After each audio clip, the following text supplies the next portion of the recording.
Dear learners, welcome back to your educational channel Learn and Educate, where we were studying a few basics about the goods and service tax. Under that, section 2, clause 67, inward supply.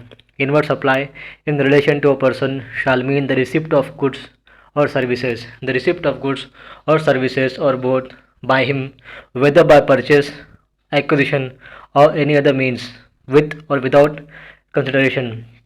To form a supply under the GST, it must be a supply of goods and services for a consideration in the course or furtherance of business by a taxable person and should be a taxable supply.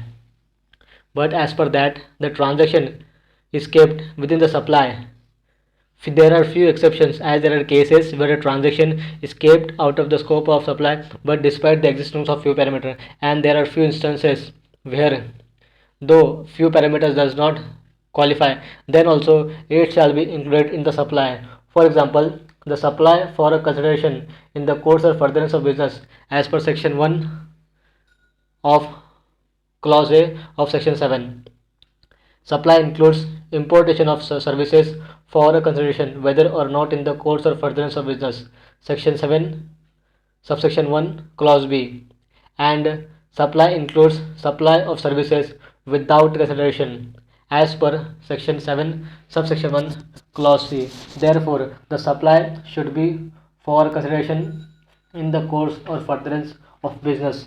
But for inward supply, whether it may be with consideration or without consideration, but the consideration is payment in money or otherwise for the supply, the monetary value of the act or forbearance for the supply by the recipient or any other person, but consideration includes the subsidy given by the central and the state governments. Therefore, the supply here, supply without consideration, shall be treated in under the inward supply. Inward supply is the supply, is the receipt of the goods by the person. Inward supply means the receipt of the services by the person, or both, whether by purchase, acquisition, or any other means, with or without consideration.